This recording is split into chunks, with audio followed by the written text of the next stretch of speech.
በአንድ ሌሊት አንዲት ታላቅ ስልጣኔ ከምድረ ገጽ ሙሉ በሙሉ ጠፋች። ይህን ብትሰሙ ታምናላችሁ? አስቡት። ከዛሬ 11,000 ዓመታት በፊት በዓለም ላይ በሀብት፣ በኃይል፣ በእውቀት እና በስልጣኔ ከሁሉም ያላቀች አንዲት ከተማ ነበረች። የዚች ከተማ ስም አትላንቲስ። አንዳንዶች ተረት ናት ይላሉ፣ ሌሎች ደግሞ በእውነተኛ ነበረች ብለው ያምናሉ። ግን እስከ ዛሬ ድረስ ማንም በእርግጠኝነት አግኝቻታለሁ ብሎ ማረጋገጥ አልቻለም። ታዲያ አትላንቲስ በእውነት የነበረች የጠፋች ስልጣኔ ናት ወይስ ፕላቶ የፈጠረው ታሪክ ብቻ ነው? ዛሬ ይህን ሚስጥር ከመጀመሪያው እስከ መጨረሻው አብረን እንማራለን። የጠፋችው ከተማ ምን ትመስል ነበር? አሁን አይኖቻችሁን በምናባችሁ ክፈቱ። ከሺዎች ዓመታት ወደ ኋላ ተመለሱ። በውቅያኖስ መካከል አንዲት ታላቅ ደሴት ትታያለች። ይህች አትላንቲስ ናት። እንደ ፕላቶ ገለጻ ከተማው እንደ ክብ ቅርጽ የተሰራች ነበረች። የውሃ ውኆች እና የመሬት ክበቦች በተዋዋጭ መልኩ ይከቧት ነበረ። መርከቦች በእነዚህ ቦዮች ውስጥ እየተጓዙ እስከ ከተማው መሃል ድረስ ይገቡ ነበር። በመሃል ታላቅ ቤተ መቅደስ ነበረ። እንደ ፕላቶ ገለጻ ይህች ቤተ ክርስቲያን ለባህር አምላክ ባይሳዶን የተሰራ ነበር። ግድግዳዎች በወርቅና በብር ተሸልመው ነበር ተብሎ ይገለጻል።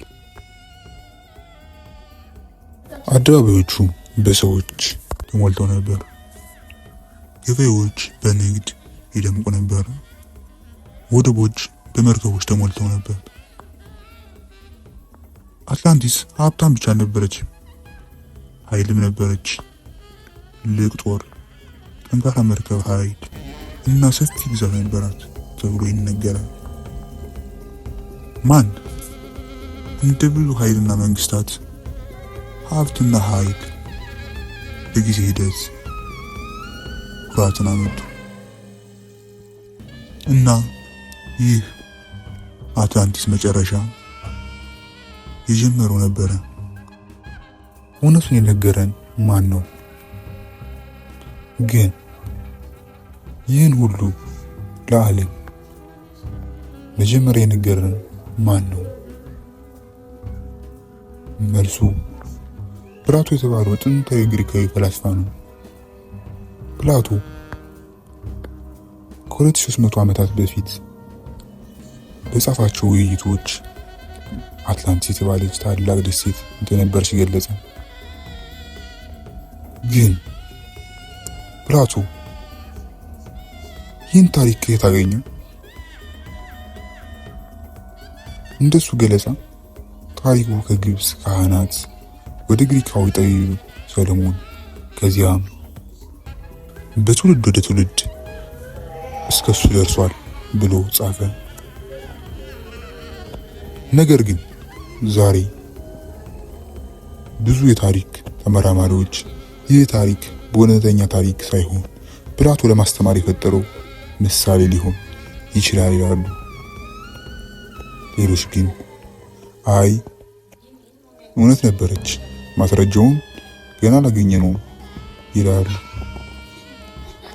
እና ከዚያ ፕላቶ በጣም አስፈሪ የሆነ ነገር ጻፈ።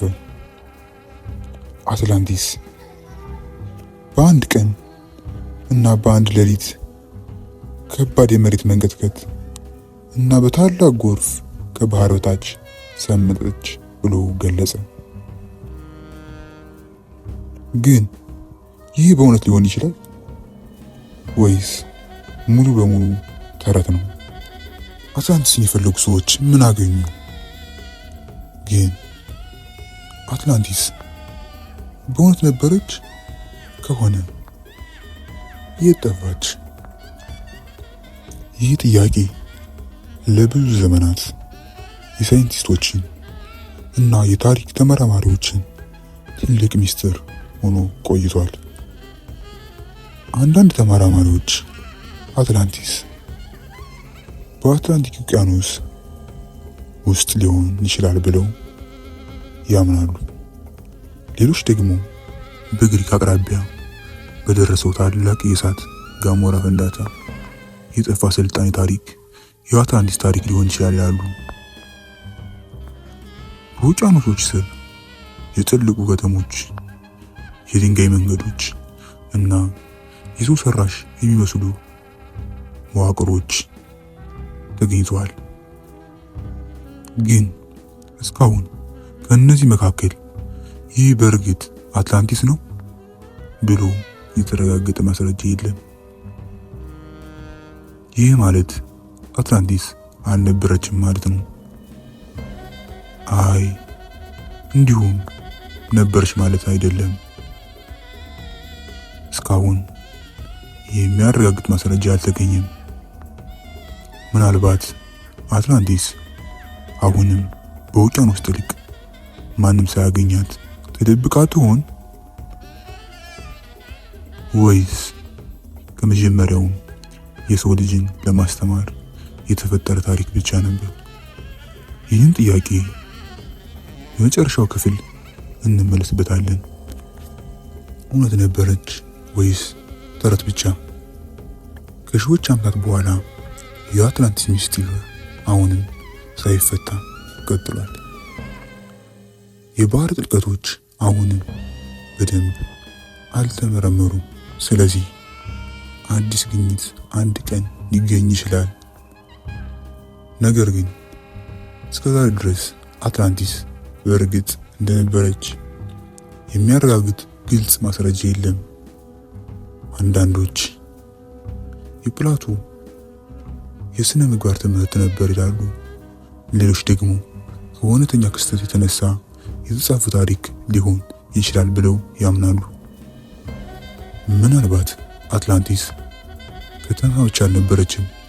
ማንኛውንም ስልጣኔ፣ ኃይል፣ ሀብት እና ትዕቢት ሲበዛባት ልትወድቅ እንደምትችል የሚያስታውስ መልእክት ሊሆን ይችላል።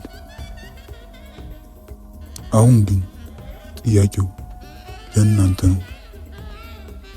እናንተ አትላንቲስ በእውነት የነበረች ከተማ ናት ብላችሁ ታምናላችሁ ወይስ ፕላቶ የፈጠረው ታሪክ ብቻ ነው ትላላችሁ? ሀሳባችሁን በኮመንት ላይ ጻፉልኝ። ይህን ቪዲዮ ከወዳችሁት ላይክ ያድርጉ፣ ቻናሉን ሰብስክራይብ፣ እንዲሁም ቀጣዩ አስደናቂ የታሪክ ጉዞ እንዳያመልጣችሁ የማስታወቂያውን ደውል ያብሩ። ለዛሬ ነበር። በሚቀጥለው ቪዲዮ ደግሞ በሌላ አስደናቂ የታሪክ ሚስጥር እንገናኛለን። ደህና ሁኑ።